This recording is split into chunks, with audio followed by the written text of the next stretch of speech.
জন্মাষ্টমীর দিনটা সত্যি অনেক সুন্দর কাটলো। ভিডিওটা দেবো কালকেও দেবো তো টাইম হয়ে ওঠেনি। তো সবাই কেমন আছো আর তোমরা কে কীরকম কাটালে জন্মাষ্টমী অবশ্যই জানাবে কিন্তু একদম। আর আমি আমার গোপুসোনাদের যে স্নান করিয়ে নতুন জামা কাপড় পরিয়ে এই যে তাদেরকে একটু জল মিষ্টি দিয়ে দিয়েছি। আর এইদিকে তো আমার মা এসেছিলো দেখে কাজে কিন্তু অনেকটা সুবিধা হয়েছিল আমার। আমি গুছিয়ে দিয়েছিলাম আর মা এদিকে সব রান্নাবান্নাগুলো মাই করেছিল। তো আমার খুব ইচ্ছা ছিল আমার গোপাল সোনাদের অন্নভোগ দেওয়ার, আগের বারও দিতে পারিনি। তো যাই হোক এবার একটু দিতে পেরেছি। গোপাল সোনা যদি ভালো রাখে, ইচ্ছা আছে সামনের বার আরেকটু কিছু ভালো করার। তো এইবার শরীরটা ঠিক নেই দেখে পারলাম না, ভেবেছিলাম তো এইটুকুও পারবো না। তো যাই হোক মানে কদিন আগে আমার এত শরীরটা খারাপ কি বলবো, ভেবেছিলাম তো যে শুধু ভাবছিলাম আমি কী করে উপোসটা থাকবো। তো যাই হোক এই দেখো আমি উপোসটাতে থেকেছি সারাদিন। আমি কিন্তু সারাদিনেও সেদিন পুরো নির্জলা উপোসই থেকেছি। আর আমি কিন্তু রাত্রেও সেদিনকে ভাতটা তার খাইনি। আমি খেয়েছিলাম রাত্রে একটু সাবু খেয়ে শুয়ে পড়েছিলাম। আর অনেকে বলছো যে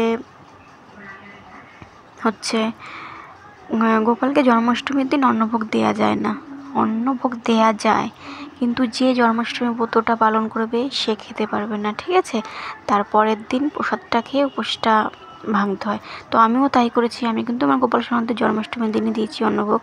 তো পরের দিন সকালবেলা উঠে আমি স্নান করে এবার গোপাল সোনাদের একটু জল মিষ্টি দিয়ে ভোগের প্রসাদটা খেয়ে আমি আমার উপোসটা ভেঙেছি।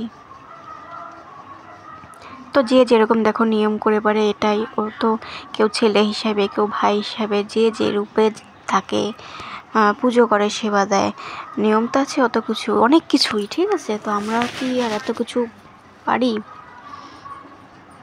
তো যাই হোক, তো আমার ছেলে, আমি মনে করি আমার একটা ছেলে না, আমার 4টে ছেলে। এই যে 3টে ছেলে, ঘরে একটা আছে, আমার 4টে ছেলে। তো যতটা পেরেছি ওদের জন্য চেষ্টা করেছি করার। তো একটা জিনিসই নাড়ুটাই পাইনি দিতে। তো লক্ষ্মী পুজোর সময় ভেবেছি নাড়ুটা বানিয়ে ওদের দিয়ে দেবো। যতটা পারলাম চেষ্টা করলাম। আর তো এইদিকে আমার মা আর আমার শাশুড়ির মা, তারা দুজনা মিলে টিভিতে গান চলছিল, আমার ছেলে গান চালিয়ে রেখেছিল। তাই তারা একটু বললো যে থাক, আজকে গোপাল সোনাদের এসে একটু মানে নিজেদের মতন একটু আনন্দ উপভোগ করছে, এটাই। আর এইটা আমি দিয়েছিলাম মিউজিক দিয়ে, যার জন্য মিউজিকটা আমি অফ করে দিয়েছি, কপিরাইট এসেছিলো, যার কারণে মিউট করে দিলাম।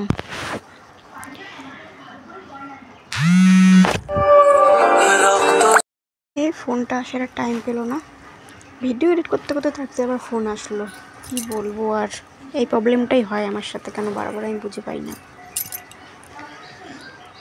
তো যাই হোক তারপর তো বিকেলে সবাই আসলো প্রসাদ নিতে। আমি একটু শুয়েছিলাম, শুয়েছিলাম। তারপর সবাই এসেছিলো প্রসাদ নিতে, সবাইকে প্রসাদ দিলাম, দিয়ে টিয়ে ফোনে চলে গিয়েছিলো পড়তে। আর দিনটা কিন্তু বেশ ভালোই গিয়েছিল। অন্য দিন কিন্তু দিনে প্রচণ্ড বৃষ্টি হয় জন্মাষ্টমীতে, এবার কিন্তু দিনের বেলা সেরকম বৃষ্টি হয়নি। তো রাত্রে একটু হয়েছিল বৃষ্টি, দিনের বেলায় সকালের দিকে একটু হালকা রকমভাবে হয়েছিল, তার আগের দিন, সেদিনকে হয়নি, জন্মাষ্টমীর দিন হয়নি। তো যাই হোক ভিডিওটা এখানেই শেষ করলাম।